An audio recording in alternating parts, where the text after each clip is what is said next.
தளபதி விஜய் அவர்கள் நல்லாசியுடன் கரூர் சட்டமன்ற தொகுதி வேட்பாளராக மதியழகனாகிய நான் கரூர் சட்டமன்ற தொகுதி முழுவதும் வீடு வீடாக சென்ற வாக்கு சேகரித்து வந்து கொண்டிருக்கிறேன். அதன் அடிப்படையில் இன்று கரூர் 44வது வார்டுக்குட்பட்ட பாரதிதாசன் நகர், வெள்ளைக்கவுண்டர் நகர் மற்றும் நவலடி நகர் போன்ற பகுதிகளில் வாக்கு சேகரித்துக் கொண்டிருக்கிறேன். ஒவ்வொரு வீட்டிலும் மக்கள் எழுச்சியுடன் வரவேற்றுக் கொண்டிருக்கிறார்கள். தளபதியின் ஆட்சியை மலர வேண்டும் என்று ஒவ்வொரு வீட்டிலும் அமைதி புரட்சி நிலவி கொண்டிருக்கிறது.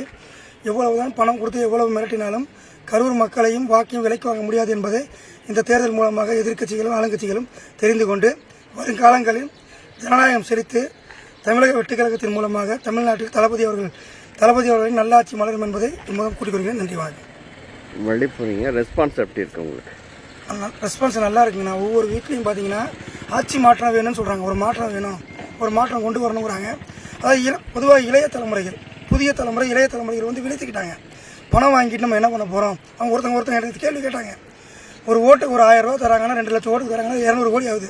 200 கோடி கொடுத்தாங்கன்னா ஒரு எம்எல்ஏவுடைய வந்து 5 வருஷ வருமானம் 1 கோடி கூட வரல, ஒரு 1.5 கோடி அது மாதிரி தான் வரும். அப்படி இருக்கும்போது அவங்க அந்த 200 கோடி எங்கேருந்து சம்பாதிப்பாங்க? அப்போது நமக்கு வர வேண்டிய வரி பணத்திலையும் அதை எக்ஸ்டெண்ட் பண்ணியும் நம்ம செய்ய வேண்டிய நலத்திட்டங்கள் என்னென்ன கொள்ளையடிப்பாங்க. இப்போ இருக்கிற தலைமுறை நல்ல விழிப்புணர்வோடு இருக்காங்க. வருங்காலங்களில் பணத்தை வச்சு எதுவும் செய்ய முடியாதுங்கிறத தெரிஞ்சுக்குவாங்க. வருங்காலம் தளபதியினுடைய காலம், தமிழக வெற்றி கழகத்தின் காலம் இளைஞரின் காலமாக அமையும். எங்களுடைய தமிழ்நாடு மட்டுமல்ல, கரூர் மட்டுமல்ல, எல்லா பக்கமும் தலைவருடைய கொள்கைகளையும் தலைவருடைய வாக்குறுதிகளையும் வந்து நாங்கள் சொல்லி ஓட்டு கேட்டுட்டு இருக்கிறோம். இலவசங்கள்னு இல்லாமல் தலைவர் நேற்று பார்த்தீங்கன்னா ஏஐக்குன்னு தனியாக ஒரு அமைச்சகமே உருவாக்கப்படும் இருக்காரு. ஏஐ பல்கலைக்கழகம் உருவாக்கப்படும் சொல்லியிருக்காரு. ஒவ்வொரு வீட்டுக்கு வந்து ஸ்மார்ட் கார்டு கொடுக்கப்படும் இருக்காரு. எந்த டாக்குமெண்ட்ஸு எல்லாமே ஒரே கார்டு மூலியமா வந்துடும். அது மூலியமாக நம்ம வீட்டில் இருந்தால் நமக்கு தேவையான அரசாங்க தேவைகள் எல்லாமே பூர்த்தி செய்யலாம்னு சொல்லியிருக்காரு. எங்கேயும் போய் பணம் கொடுத்தோ லஞ்சம் கொடுத்தோ எந்த ஒரு காரியமும் சாதிக்க வேண்டாம்னு சொல்லியிருக்காரு. மக்களுடைய கோரிக்கைகளை சட்டசபையில் விவாதிக்கப்படும் சொல்லியிருக்காரு. மக்களுடைய கோரிக்கைகளை வந்து ஏற்று எல்லாமே அரசாங்கம் நடக்கும்னு சொல்லியிருக்காரு. நிதிநிலை அறிக்கை வெளிப்படையாக இருக்கும்னு சொல்லியிருக்காரு.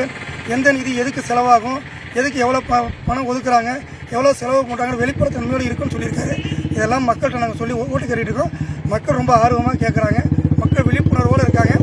மக்களை இதுமாரி ஏமாற்ற முடியாது. மக்கள்கிட்ட பணம் கொடுத்து மக்களை ஏமாற்றணும்னு சொல்லி ஆளுங்கட்சி எதிர்கட்சி ஏமாந்துக்கிட்டு இருக்காங்க. அவ்வளோதான் நாங்கள் சொல்லுவோம்.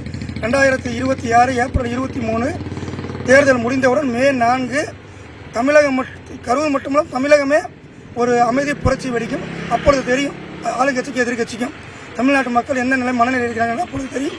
அதற்கப்புறம் தமிழக வெற்றி கழகத்தின் ஆட்சி பொன்னான ஆட்சியாக இருக்கும் என்பதை